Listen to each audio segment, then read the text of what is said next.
Hi everyone, welcome to prep IAS. अगर आपने already हमारे चैनल को सब्सक्राइब नहीं किया है then do subscribe to the channel and hit the bell icon, जिससे आपको रेगुलर अपडेट्स मिलते रहे। यू ऑलरेडी नो कि हमारा क्रैश कोर्स चल रहा है प्रीलिम्स स्पेसिफिक, जिसमें आपको सारे सब्जेक्ट्स फ्री ऑफ कॉस्ट बहुत ही एक प्लान्ड तरीके से पढ़ाए जा रहे हैं। So this is the turn off science and technology. जो हमारा पहला टॉपिक है इसमें वो है स्पेस टेक्नोलॉजी। बहुत इंपॉर्टेंट टॉपिक है और इसमें सब कुछ नहीं पढ़ना, बट कुछ चीजें हैं जो बहुत इंपॉर्टेंट है, जो हम क्लास में कवर करेंगे definitely. So let's talk about this. सबसे पहले हम बात करते हैं कि स्पेस होता क्या है। देखिए, स्पेस हमें पता है क्या है। It's a three dimensional extent, जिसका कोई आप बाउंड्री नहीं कह सकते, बाउंड्री नहीं है। और यहाँ पर जितनी भी चीजें प्रेजेंट है, चाहे वो ऑब्जेक्ट्स हैं या इवेंट्स हो रहे हैं, मैटर है, जो भी चीजें प्रेजेंट है वो एक दूसरे के रिलेटिव है, मतलब उनका पोजिशन और डायरेक्शन रिलेटिव है। What does that mean? देखिए, स्पेस को जब हम पढ़ते हैं, या आप देख लो सिंपल सा एग्जांपल, सोलर सिस्टम की जब हम बात करते हैं, तो हमें कैसे पता चलता है कि कौन सी चीज कहाँ है।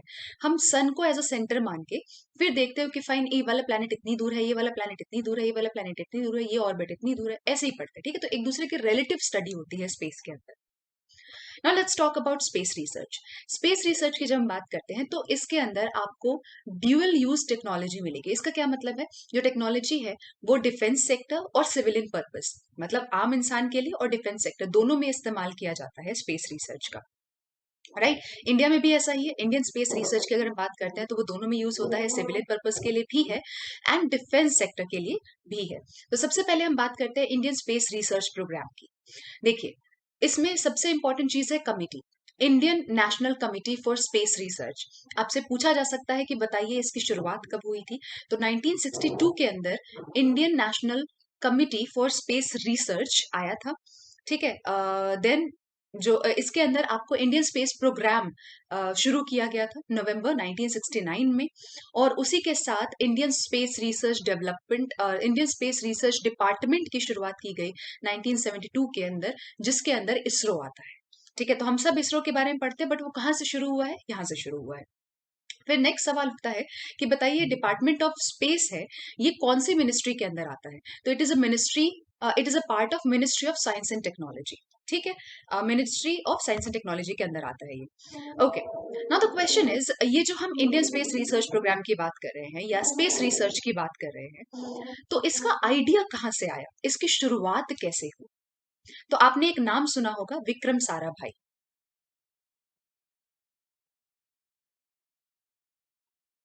विक्रम साराभाई कौन है? विक्रम साराभाई, विक्रम साराभाई के विजन से ड्रिवन था ये इंडियन स्पेस रिसर्च प्रोग्राम।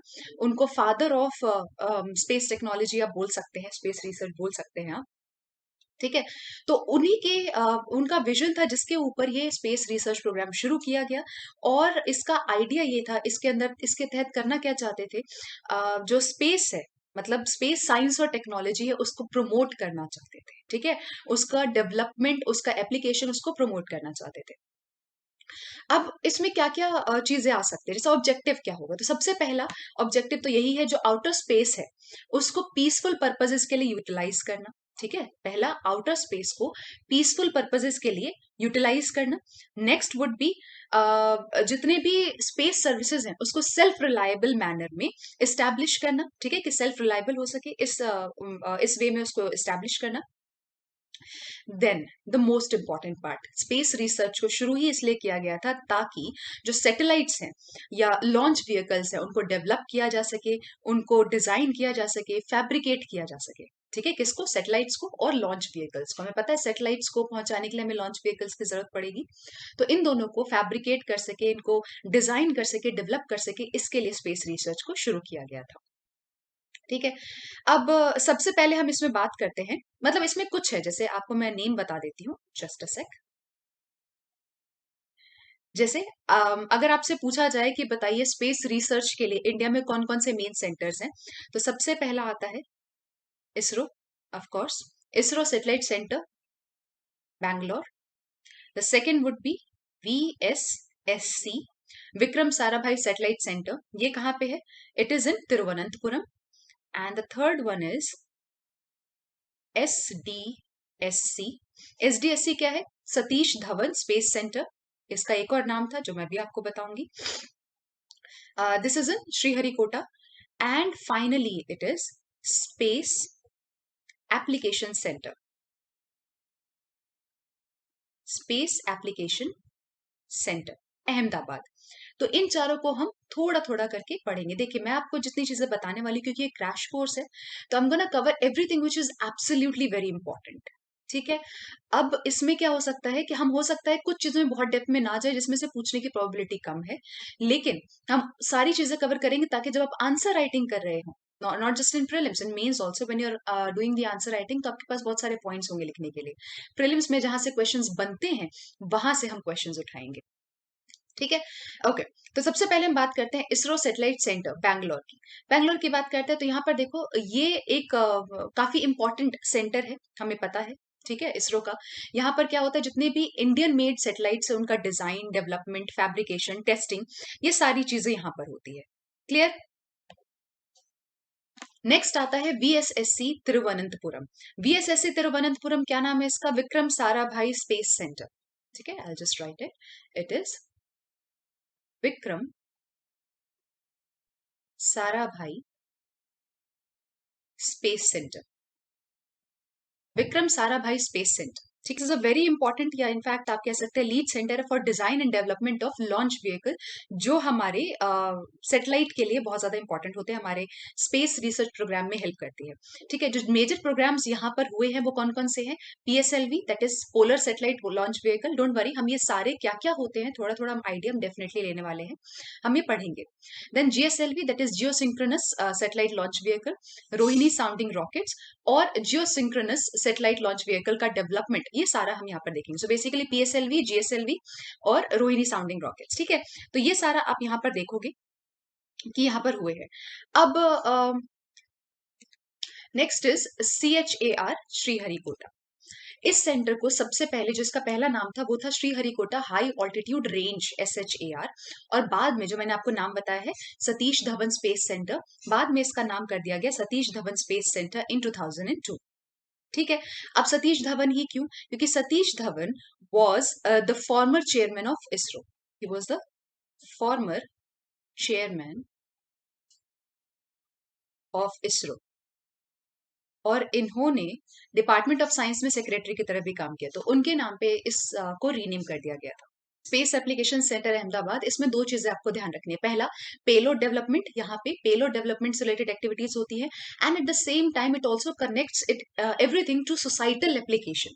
ठीक है, तो ये एक सिनर्जी बनाता है, ये कनेक्शन बनाता है space, science and tech, payload development और सोसाइटल एप्लीकेशन के अंदर। ओके। नेक्स्ट, अब हम बात करते हैं प्रोपल्शन सिस्टम की, प्रोपल्शन सिस्टम सेंटर की, लिक्विड प्रोपल्शन सिस्टम सेंटर। अब ये क्या है? ये यहाँ पर आपको लिक्विड और क्रायोजेनिक प्रोपल्शन का एरिया यहाँ पर है। ठीक है, एक्सेल, ये उसका सेंटर है basically. So liquid propulsion system centre क्या है? It's a centre of excellence, जहां पर लिक्विड और क्रायोजेनिक प्रोपल्शन का डेवलपमेंट आप कह सकते हैं होता है। ठीक है, इसरो का launch, we know that ISRO के लॉन्च व्हीकल के लिए, स्पेसक्राफ्ट प्रोग्राम्स के लिए आपको प्रोपल्शंस की जरूरत पड़ती है। प्रोपल्शंस क्या होते हैं, हम थोड़ा थोड़ा भी बाद में पढ़ेंगे, जब मैं आपको बताऊंगी कि एक स्पेसक्राफ्ट में या लॉन्च व्हीकल में किन किन चीजों की जरूरत पड़ती है। तो उसमें लिक्विड प्रोपल्शन हो सकता है या फिर क्रायोजेनिक भी हो सकता है। क्रायोजेनिक होता है जब उसको बहुत ही एक चिल टेम्परेचर पर रखा जाए। ठीक है, तो लिक्विड प्रोपल्शन सिस्टम सेंटर, ये वो सेंटर है जहां पे लिक्विड और क्रायोजेनिक प्रोपल्शंस को डेवलप किया जाता है, उनको उनके उसका सेंटर है बेसिकली। नेक्स्ट, इसरो का प्रोपल्शन कॉम्प्लेक्स, ये IPRC, ये किस लिए रिस्पॉन्सिबल है? It is responsible for the supply of storable liquid propellants. हमें पता है कि अभी मैंने आपको बताया कि जो लॉन्च व्हीकल्स हैं या सैटेलाइट प्रोग्राम्स हैं, इनके अंदर हमें प्रोपेलेंट्स की जरूरत पड़ती है। तो ऐसे लिक्विड प्रोपेलेंट्स जिनको स्टोर करके रखा जा सकता है, जिनको स्टोर किया जा सकता है, वो कहाँ पे, वो कहाँ से सप्लाई किए जाते हैं? वो IPRC से सप्लाई किए जाते हैं। अब जब मैंने आपको बताया था LPSC के बारे में, that is liquid propulsion system centre के बारे में, तो इसका हेड क्वार्टर कहाँ है? LPSC Valiamala is the headquarter, ठीक है। और यही हेडक्वार्टर रिस्पॉन्सिबल है for research and development, designing, engineering. Apart from that, उसको डिजाइनिंग, इंजीनियरिंग, रिसर्च डेवलपमेंट करने के बाद लिक्विड और क्रायोजेनिक प्रोपल्शन सिस्टम की डिलीवरी के लिए, देन सारे कंपोनेंट्स के कंट्रोल डेवलपमेंट के लिए, इन सब चीजों के लिए this is responsible. Now when it comes to IPRC, IPRC के मैंने आपको बताया कि यहाँ पे जो स्टोरेबल लिक्विड प्रोपेलेंट है उनको डिलीवर किया जाता है इसके थ्रू। नेक्स्ट हम बात करते हैं ऑर्बिट्स की। हमें पता है कि जितने भी सैटेलाइट्स हैं वो कहीं ना कहीं जाके मूवमेंट करते हैं, ठीक है, ऑर्बिट्स में मूव करते हैं। तो हम पहले ऑर्बिट्स की बात करते हैं। तो एक होता है एनईओ, यानी कि near earth orbit. Near earth orbit, जैसे कि नाम से समझ में आ रहा है कि बाकियों से पास में होगा। तो अर्थ सरफेस से 400 किलोमीटर ऊपर ये नियर अर्थ ऑर्बिट होता है, ठीक है। अब क्योंकि ये अर्थ के पास है तो यहाँ पे ग्रेविटेशनल फोर्स आपको बहुत ज्यादा मिलेगा। तो यहाँ पर जितने भी सैटेलाइट्स जाते हैं वो बहुत ज्यादा, in fact maximum gravitational force experience करते हैं, इसलिए उनको ज्यादा फ्यूल लगता है काम करने में, और इनका लाइफ स्पैन अराउंड 2 years होता है। जो पहला आर्टिफिशियल सैटेलाइट था, फर्स्ट आर्टिफिशियल सैटेलाइट जो यहाँ पर लॉन्च किया गया था एनईओ में, that was in 1957 from Russia, जिसका नाम था स्पुतनिक 1। ठीक है। इसके अलावा बहुत सारे और भी इंडिया से लॉन्च किए गए हैं, जैसे आर्यभट्टा, भास्कर, रोहिणी। ये नियर अर्थ ऑर्बिट वाले सैटेलाइट्स थे। नेक्स्ट कम्स लो अर्थ ऑर्बिट, ठीक है। अब ये कितने हाइट पे होते हैं? ये 900 किलोमीटर ऊपर होंगे अर्थ सरफेस से, अर्थ सरफेस से। और ये आप देखोगे तो इनकी जो लाइफ स्पैन होती है that is around 7 to 10 years। Technology experimental satellite, TES, ये लॉन्च किया गया था पीएसएलवी C3 के थ्रू 2001 में। और ये इकलौता एक्सपेरिमेंट सैटेलाइट है जो कि लो अर्थ ऑर्बिट में लॉन्च किया गया था। Next is Jio stationery orbit. Jio stationery orbit की हाइट कहाँ होगी? इक्वेटर से करीब 30,000 किलोमीटर ऊपर होती है जियो स्टेशनरी की हाइट। और इनको लॉन्च किया जाता है, इन सैटेलाइट को लॉन्च किया जाता है बाय जीएसएलवी, ठीक है। अभी मैंने आपको नाम भी बताया था, इनको लॉन्च किया जाता है बाय जीएसएलवी। और इनकी जो वेलोसिटी होगी, ठीक है, लॉन्च करने की इंजेक्शन वेलोसिटी जो होगी दैट वुड बी 10 किलोमीटर पर सेकेंड। अब ध्यान देने वाली बात यह है कि इनको जियो स्टेशनरी क्यों कहा जाता है। I give you around 10 seconds, आप मुझे बताइए कि इनको जियो स्टेशनरी सैटेलाइट क्यों कहा जाता है।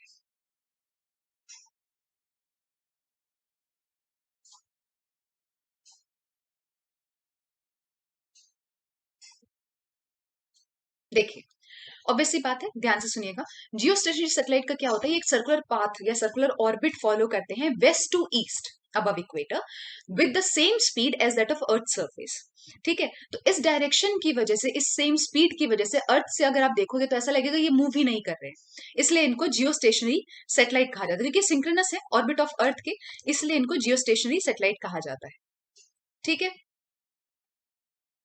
Next is transfer orbit. अभी ट्रांसफर ऑर्बिट क्या है? ये इंटरमीडिएट ऑर्बिट है। ट्रांसफर ऑर्बिट नाम से क्या समझ में आ रहा है? ट्रांसफर करने के काम आ रहे होंगे, ठीक है। तो ये इंटरमीडिएट ऑर्बिट है जिनमें सैटेलाइट को रिलीज किया जाता है, जहां से सैटेलाइट अपने आप को फिर ऊपर लिफ्ट करेगा और प्रोपल्शन सिस्टम की हेल्प से, और जहां उसे पहुंचना है वहां पहुंचेगा। तो ट्रांसफर ऑर्बिट वो इंटरमीडिएटरी ऑर्बिट है जहां पे पहले सैटेलाइट पहुंचा है, फिर वहां से खुद को प्रोपल्शन सिस्टम की हेल्प से लिफ्ट करेगा और सही जगह जाके बैठ जाएगा। तो ट्रांसफर ऑर्बिट की हम बात करते हैं, सबसे पहला आता है पोलर ट्रांसफर ऑर्बिट, ठीक है। पोलर ट्रांसफर ऑर्बिट कहाँ पे है? ये एक एलिप्टिकल ऑर्बिट है as at the height of 100 kilometre polar orbit के। अभी हमने पढ़ा ना पोलर ऑर्बिट कहाँ है, तो 100 किलोमीटर बिलो पोलर ऑर्बिट, ठीक है। Next next is Jio stationery transfer orbit. अब ये कहाँ है? ये जियो स्टेशनरी ऑर्बिट के 2000 किलोमीटर नीचे होता है। तो जियो स्टेशनरी ऑर्बिट, जो जियो स्टेशनरी सैटेलाइट्स है, उनको पहले जियो स्टेशनरी ट्रांसफर ऑर्बिट में लॉन्च किया जाता है, फिर वहां से वो प्रोपल्शन सिस्टम का इस्तेमाल करते हैं और फिर जाके वो जियो स्टेशनरी ऑर्बिट में पहुंच जाते हैं। बिल्कुल वैसे ही इसमें भी होता है, पोलर ट्रांसफर ऑर्बिट में भी होगा। जो पोलर ऑर्बिट्स हैं वो क्या करेंगे?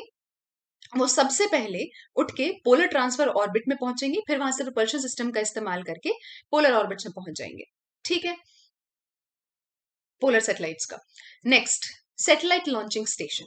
अब ऑब्वियस सी बात है, अगर आपको लॉन्च करना है तो कहीं से तो लॉन्च करोगे ना, ये स्टेशंस होने चाहिए। तो सैटेलाइट लॉन्चिंग स्टेशंस जो देखे गए हैं वो जनरली ईस्ट कोस्ट पे होते हैं, मतलब इक्वेटर के जितने पास हो सके उतने पास। क्यों? ऐसा क्या क्या रीजन है कि इक्वेटर के पास होना जरूरी है? Think about it. ऐसा क्यों जरूरी है कि इक्वेटर के पास हो?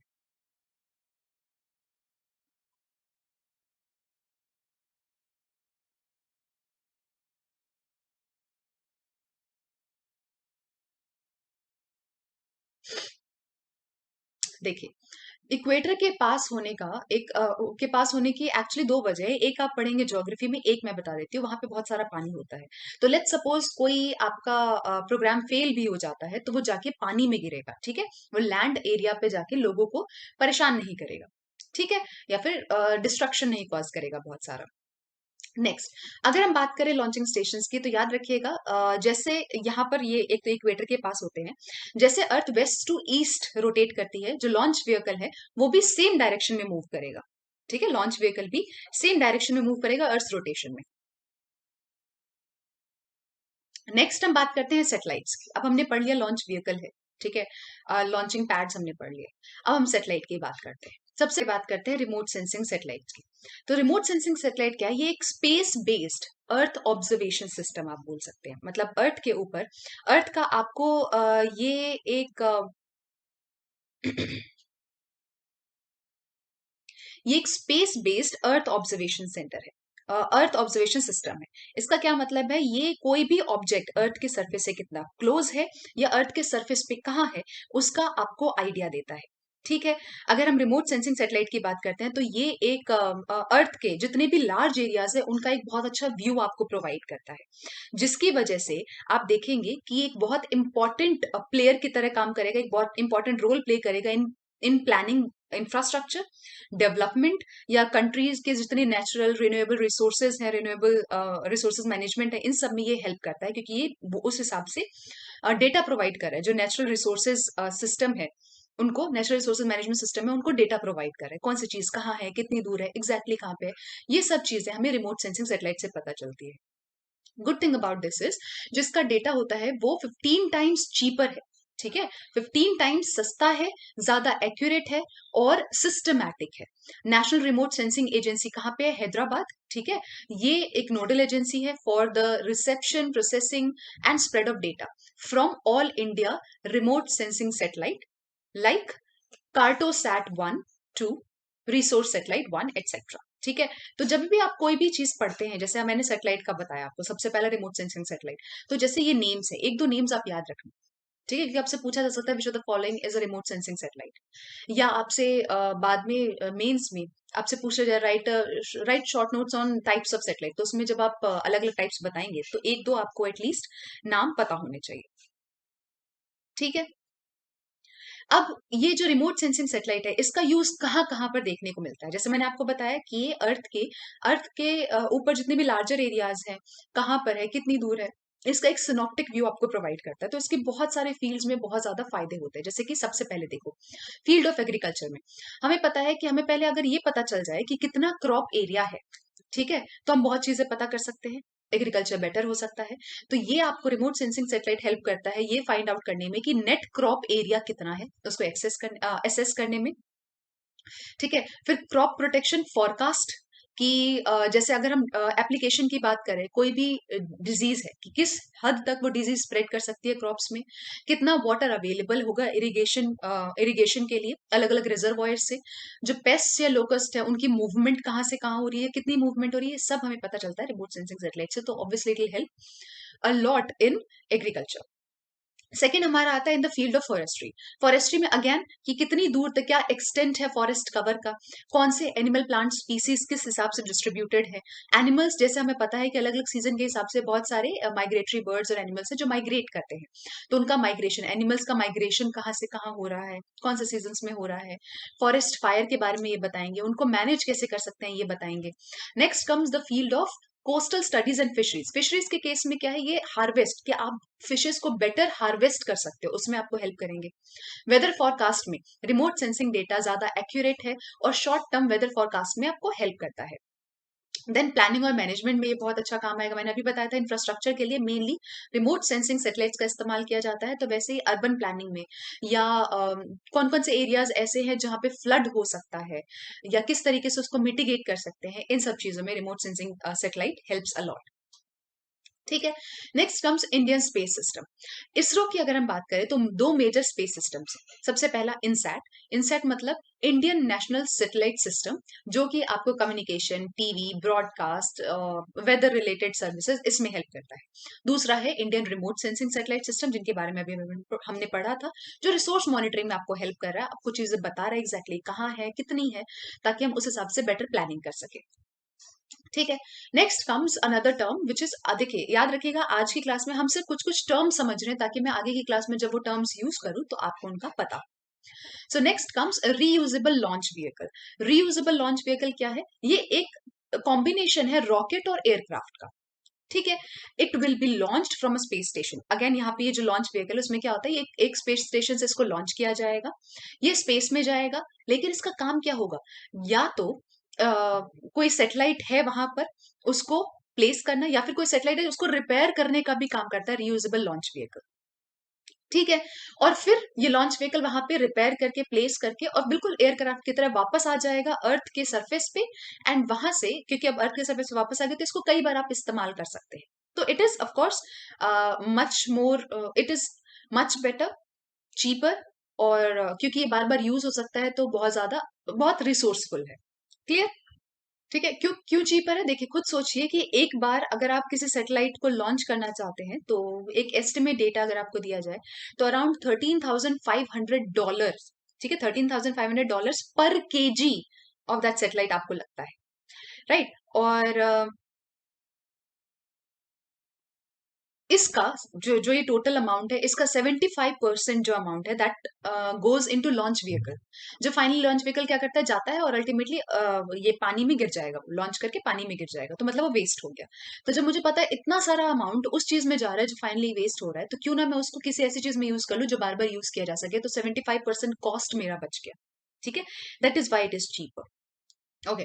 सो नेक्स्ट है जियो सिंक्रोनस सैटेलाइट। अभी मैंने आपको इनके बारे में बताया भी था जब मैं जियो स्टेशनरी सैटेलाइट आपको बता रही थी। तो जियो सिंक्रोनस सैटेलाइट में भी क्या होता है, सर्कुलर पाथ ये कवर करेगा from west to east, same speed होगी as that of earth rotation. And geosynchronous satellite ये स्टेशनरी दिखते हैं अर्थ के सरफेस से, क्योंकि सेम डायरेक्शन है, ठीक है, सेम स्पीड है, तो ये स्टेशनरी दिखते हैं, इसलिए इनको जियो स्टेशनरी सैटेलाइट भी कहा जाता है। ओके। अब इसका इस्तेमाल कहाँ कहाँ होगा? इसका इस्तेमाल होता है टेलीकम्युनिकेशन में, टीवी ब्रॉडकास्ट में, वेदर फॉरकास्ट में, डिजास्टर के लिए जब वार्निंग देनी हो उसके अंदर इसका इस्तेमाल होता है। देन सर्च ऑपरेशंस में, इन सब में इसका इस्तेमाल होता है। अब कई जगह आपको हो सकता है बताया जाए कि जियो सिंक्रोनस और जियो स्टेशनरी सैटेलाइट अलग है, तो याद रखिएगा बेसिकली कोई भी जियो सिंक्रोनस सैटेलाइट जो कि 0 डिग्रीज पे है टू द इक्वेटर और सर्कुलर पाथ में है क्लोजेस्ट टू द इक्वेटर, वो जियो स्टेशनरी सैटेलाइट ही है। दोनों में बस बेसिक डिफरेंस ये होता है कि जियो सिंक्रोनस में इंक्लिनेशन कोई भी हो सकता है। ठीक है। तो इतना इसमें नहीं जाने की कोई भी जरूरत है आपको, इतना इज सफिशिएंट। बस इतना याद रख लो कि क्योंकि ये स्टेशनरी अपियर करते हैं, इसलिए इनको जियो स्टेशनरी सैटेलाइट कहा जाता है। Next comes launch vehicle. अभी मैंने आपको बताया था कि लॉन्च व्हीकल क्या है, वो रॉकेट है जो सैटेलाइट को आउटर स्पेस में लेके जाता है, राइट? अब इसमें कुछ इंपॉर्टेंट कंपोनेंट्स है। जब मैंने आपको कहा था ना प्रोपेलेंट की बात बताई थी, तो मैंने आपको बोला था कि प्रोपेलेंट भी एक कंपोनेंट है। तो जब हम पढ़ेंगे लॉन्च व्हीकल के बारे में तो उसमें मैं आपको बताऊंगी। सबसे पहले हम बात करते हैं एक्सेलरोमीटर की। एक्सेलरोमीटर क्या है? जो लॉन्च व्हीकल है उसका कितना एक्सेलरेशन है, कितनी स्पीड से वो जा रहा है, शुरुआत से ही जब उसने शुरू किया है चलना तभी से वो मेजर करता है। नेक्स्ट आता है गायरोस्कोप। अब गायरोस्कोप को क्या कहते हैं? लॉन्च लॉन्च व्हीकल का आई एंड ईयर, ठीक है, आंख और कान कहा जाता है इसका। क्यों? क्योंकि वो जो लॉन्च व्हीकल है उसका पोजीशन और वेलोसिटी दोनों डिटरमाइन करने में हेल्प करती है। क्लियर? नेक्स्ट आता है सी लूप सिस्टम। सी लूप सिस्टम क्या है? बेसिकली ये कंप्यूटर्स हैं जो ऑन बोर्ड हैं, ठीक है, on board computer panel system, जो आपको डेटा प्रोवाइड करेंगे, जो आपको बताएंगे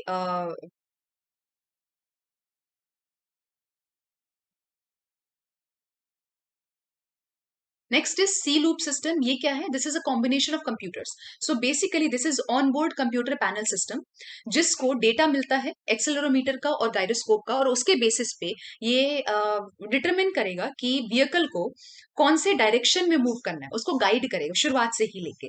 ठीक है। नेक्स्ट आता है प्रोपेलेंट। अब प्रोपेलेंट क्या है? प्रोपेलेंट होता है फ्यूल और ऑक्सीडाइजर का मिक्सचर। 50% जो वेट है लॉन्च व्हीकल का वो प्रोपेलेंट है, और उस प्रोपेलेंट का 85% ऑक्सीडाइजर होता है। ठीक है, आई रिपीट, जो लॉन्च व्हीकल का वेट है उसका 50% प्रोपेलेंट है, और उस 50% का 85% क्या है? ऑक्सीडाइजर है। ठीक है। अब प्रोपेलेंट क्या हो सकता है? सॉलिड और लिक्विड। ठीक है, लॉन्च व्हीकल का जो फ्यूल है वो जैसे हमने पढ़ा ना इसमें फ्यूल और ऑक्सीडाइजर, तो जो फ्यूल है वो सॉलिड लिक्विड कुछ भी हो सकता है।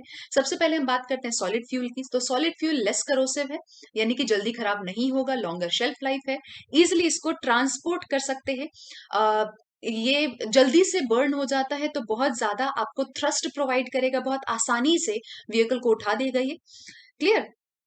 क्योंकि देखिए, अब क्योंकि ग्रेविटेशनल फोर्स इतना ज्यादा है तो उसको ओवरकम करने के लिए ज्यादा फोर्स चाहिए आपको। ठीक है, तो इसीलिए इसको यूज किया जाता है सॉलिड फ्यूल को। और फर्स्ट स्टेज जो होती है लॉन्चिंग व्हीकल की, कुछ स्टेजेस में लॉन्च किया जाता है, तो जो फर्स्ट स्टेज है लॉन्चिंग व्हीकल का, क्योंकि उसके अंदर हमें ज्यादा थ्रस्ट चाहिए, ज्यादा एनर्जी चाहिए, ज्यादा फोर्स चाहिए, तो उसके लिए हम उस फर्स्ट स्टेज में सॉलिड फ्यूल का इस्तेमाल करते हैं। ठीक है। अब इसके डिसएडवांटेजेस क्या है, इससे प्रॉब्लम क्या है? डिसएडवांटेजेस, तो डिसएडवांटेजेस क्या है? सबसे पहली बात तो ये कि ये हैवी होता है। ठीक है, दिस इज हैवी। देन जो सॉलिड फ्यूल बेस्ड इंजन है, ठीक है, सॉलिड फ्यूल बेस्ड इंजन है, अगर एक बार वो शट ऑफ हो गए तो उनको रीस्टार्ट करना पॉसिबल नहीं है। ठीक है, वो रीस्टार्ट नहीं होते, अगर वो शट ऑफ हो गए तो रीस्टार्ट नहीं हो पाएंगे। Next comes liquid fuel. अच्छा, एग्जाम्पल लिख लो एक example. I take the white pen, I guess वो ज्यादा क्लियरली दिखेगा। I take this example is, ये भी अच्छा नहीं है, येलो ही लेते हैं। HTPB। HTPB क्या है?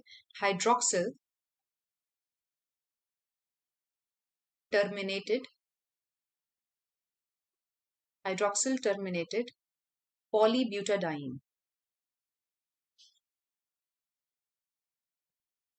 ठीक है, this is an example of solid fuel. Next comes liquid fuel. ज्यादा कॉम्पैक्ट है, कम स्पेस लेते हैं, और क्योंकि ये हैवी नहीं है तो इनका पेलोड फ्रैक्शन ज्यादा होता है। ठीक है। ओके, अब इसमें डिसएडवांटेज क्या है? ये कोरोसिव है। मतलब क्या?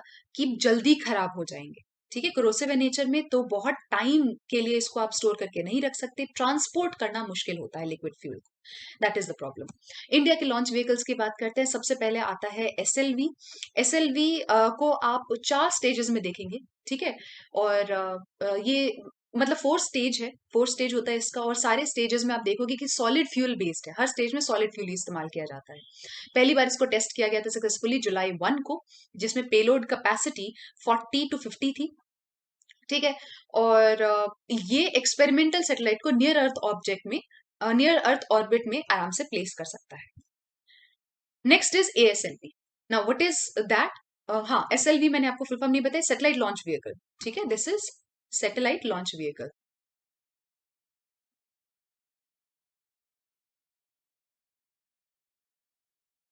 Next comes ASLV। ASLV is augmented satellite launch vehicle। Augmented satellite launch vehicle। Augmented satellite launch vehicle, सबसे पहली बार इसको सक्सेसफुली टेस्ट फायर किया गया था मई 1992 में। 5 स्टेज रॉकेट है, सारे सॉलिड फ्यूल बेस्ड है। देखिए, आपसे ना पूछा जाता है जब ये लॉन्च व्हीकल की हम बात करते हैं, तो आपसे पूछा जाता है कि बताइए फर्स्ट स्टेज में कौन सा फ्यूल है या सेकंड स्टेज में कौन सा फ्यूल है, तो कौन से, मतलब इनके स्टेजेस में कौन कौन से फ्यूल इस्तेमाल किए जा रहे हैं, तो ये आपको याद होने चाहिए। ठीक है, अब हम इसकी अगर बात करें तो ये किसी भी सैटेलाइट को जो 150 kg तक का होगा, मतलब 150 किलो तक के सैटेलाइट को नियर अर्थ ऑर्बिट में प्लेस कर सकता है। क्लियर? इसमें और जैसे हम रोहिणी की बात करते हैं, मैंने आपको बताया था ना सैटेलाइट्स में रोहिणी या SROSS, that is stretched Rohini satellite series, इनको इसने नियर अर्थ ऑर्बिट में प्लेस करने में हेल्प की थी। नेक्स्ट हम बात करते हैं PSLV की। ठीक है। PSLV again 4 stages launch vehicle है। फर्स्ट और थर्ड स्टेज में सॉलिड फ्यूल है, सेकंड और फोर्थ में लिक्विड फ्यूल है। याद रखना, फर्स्ट और थर्ड में क्या है, सॉलिड फ्यूल है, और सेकंड और फोर्थ में क्या है, लिक्विड फ्यूल है। क्लियर। नेक्स्ट आता है GSLV. GSLV 49 metre tall 3 stage vehicle है। ठीक है। फर्स्ट स्टेज में आपको सॉलिड बूस्टर मिलेगा और 4 लिक्विड स्ट्रैप-ऑन्स मिलेंगे। याद रखना, मैं जब लिक्विड स्ट्रैप-ऑन्स की बात करी तो वो लिक्विड फ्यूल नहीं है। फर्स्ट स्टेज में सॉलिड फ्यूल है, और जैसे सेटेलाइट होता है ना, उसके चारों तरफ हैंडल्स जैसे होते हैं। ठीक है, तो वो स्ट्रैप-ऑन्स कहते हैं। तो लिक्विड स्ट्रैप-ऑन मोटर्स है, लेकिन सॉलिड फ्यूल है। सेकेंड स्टेज में लिक्विड इंजन है, और थर्ड स्टेज में क्रायोजेनिक अपर स्टेज। ठीक है, third stage is actually build, is the indigenously build cryogenic upper stage. Cryogenic upper stage में क्या होता है, मैंने आपको बताया था, क्रायोजेनिक मतलब हम बात करते हैं माइनस टेम्परेचर की। ठीक है, कोल्ड या चिल टेम्परेचर की। तो यहाँ पर कैसे प्रोपेलेंट्स का इस्तेमाल किया जाता है, जैसे लिक्विड हाइड्रोजन है, लिक्विड हाइड्रोजन को फ्यूल की तरह इस्तेमाल किया जाएगा, और लिक्विड ऑक्सीजन को ऑक्सीडाइजर की तरह इस्तेमाल किया जाता है क्रायोजेनिक अपर स्टेज में। क्लियर। अब हम बात करते हैं इंडिया के मून मिशन की। तो जैसे चंद्रयान के बारे में आपने सुना होगा, चंद्रयान 1 एंड चंद्रयान 2। तो चंद्रयान मिशन, उसको लॉन्च किया गया था by Indian space research organisation. पहला, इंडिया का पहला मिशन था मून के लिए। और यहाँ पर स्पेस क्राफ्ट को अगर हम देखें, जो चंद्रयान फर्स्ट था, उसमें स्पेस क्राफ्ट को लॉन्च किया गया था 22 अक्टूबर 2008 को, by the use of modified version of PSLV C11। कहाँ से, सतीश धवन स्पेस सेंटर श्रीहरिकोटा। मैंने आपको बताया था, ये मेजर एक मेन लॉन्चिंग पैड आप बोल सकते हैं इंडियन स्पेस रिसर्च ऑर्गेनाइजेशन के लिए, श्रीहरिकोटा वाला है। एंड व्हीकल सक्सेसफुली इंसर्ट हो गया था लूनार ऑर्बिट में ऑन द 8 November 2008। ठीक है, on the 8 November 2008। One second guys.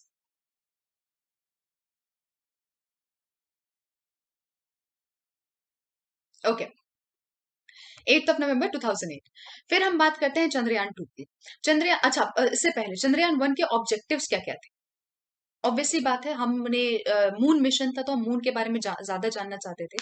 तो मून के सरफेस पे high resolution remote sensing perform करने के लिए। दूसरी बात, इसका मून का 3 डायमेंशनल एटलस के लिए, मतलब नियर साइडेड फार साइडेड दोनों के लिए हमने ये किया था। ठीक है, और ये टेस्ट करने के लिए कि जो सब सेटेलाइट है उसका क्या इफेक्ट होगा ल्यूनार सरफेस पे।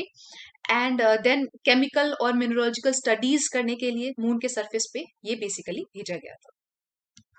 जो पूरा प्रोब था, इट लास्टेड फॉर 312 डेज, और इसमें 386 करोड़ का इस्तेमाल हुआ था। ठीक है, प्रोजेक्ट का कॉस्ट था 386 करोड़।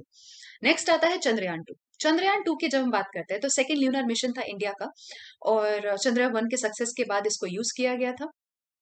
अब इस मिशन का काम क्या था, इस मिशन का मेन पर्पस था टोपोग्राफिकल रिसर्च, मतलब मून के सरफेस का रिसर्च, और मिनरल स्टडीज करना वहां पर जाके। ठीक है, ताकि ये समझा जा सके मून का जो ओरिजिन है वो कैसे हुआ है, या उसका एवोल्यूशन है वो कैसे, उसको अच्छे से समझने के लिए ये किया गया था। चंद्रयान 2 जो मिशन है, it was launched again from Sriharikota वाला, that is Satish Dhawan space centre. और जुलाई 22 2019 को इसको लॉन्च किया गया था बाय जीएसएलवी Mark 3। ठीक है, जीएसएलवी Mark 3 के थ्रू इसको लॉन्च किया गया था। और मेन एम जो चंद्रयान 2 का था, अगर आपसे पूछा जाए what was the main M of Chandrayaan 2, तो मेन एम था कि ये देखना कि मून के सरफेस पे लूनार वाटर है या नहीं, उसकी अबंडेंस, उसका लोकेशन, ये फाइंड आउट करने के लिए। ठीक है, देन कंपोनेंट्स क्या क्या थे इसमें, लॉन्च व्हीकल, ये देखो, S200 solid rocket booster, L110 liquid stage, and C25 upper stage. Then इसके अंदर 3 मेन मॉड्यूल्स थे। पहला लूनर ऑर्बिटर, दूसरा विक्रम लैंडर, अगेन इसको नाम किसके नाम पे रखा गया, विक्रम साराभाई के नाम पे, जो father of Indian space programme है। एंड लूनर रोवर, जिसका नाम था प्रज्ञान। तो क्या ये सक्सेसफुल हुआ था, बहुत ज्यादा न्यूज में भी आया था, आपने पढ़ा भी होगा, क्या ये सक्सेसफुल हुआ था। तो देखिए, जो ऑर्बिटल इंसर्शन है, मतलब ऑर्बिट में कब पहुंच गया था सेटेलाइट, तो 20 अगस्त 2019 को पहुंच गया था। ऑर्बिटर का लाइफ ड्यूरेशन था, that was of 7 years। Right now Vikram lander की अगर हम बात करें, तो विक्रम लैंडर का मिशन था जो 14 डेज का था। लैंडर मून के सरफेस पे पहुंचना, जो प्लानिंग थी कि पहुंचेगा, दैट वाज ऑन 7 September 2019। लेकिन फाइनल स्टेजेस में जाके लैंडर फेल हो गया था, विक्रम लैंडर क्रैश हो गया था मून के सरफेस पे। एंड क्योंकि उसका जो डिजायर्ड वेलोसिटी है, जो डिजायर्ड वेलोसिटी होनी चाहिए वो 2 मीटर पर सेकेंड होनी चाहिए, पर उससे कहीं ज्यादा थी वो, इस वजह से वो वहां जाके क्रैश हो गया था।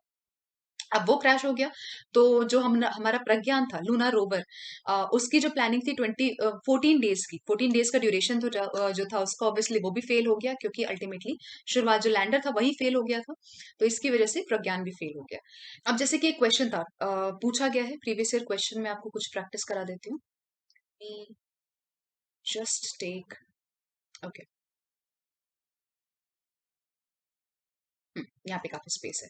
तो देखो, जैसे एक क्वेश्चन पूछा गया था कि जो सैटेलाइट्स टेलीकम्युनिकेशन के लिए यूज किए जाते हैं, they are kept in geostationary orbit. ठीक है, मैं क्वेश्चन यहाँ पे लिख देती हूँ, satellites used for telecommunication, short में लिखूंगी, satellites used for telecommunication are kept in geostationary orbit.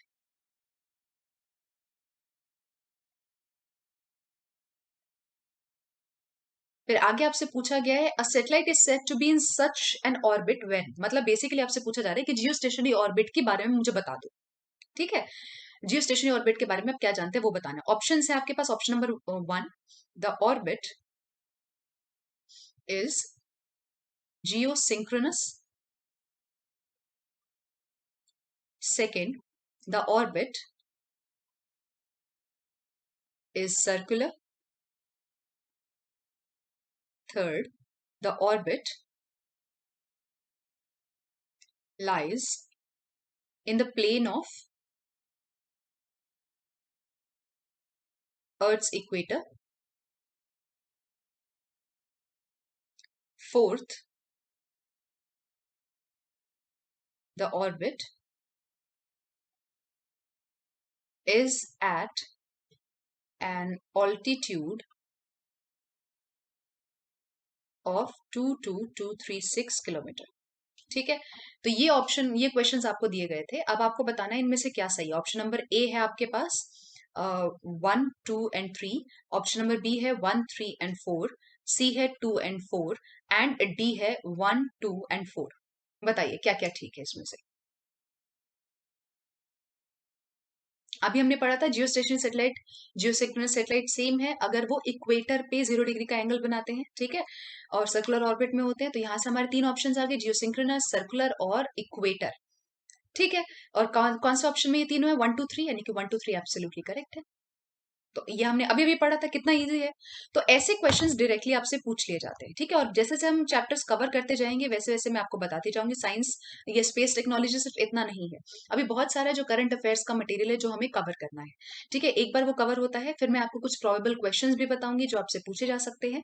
You can practice those and that will be sufficient. ठीक है, so that's it for today's class. Thank you so much for joining in, have a great day ahead.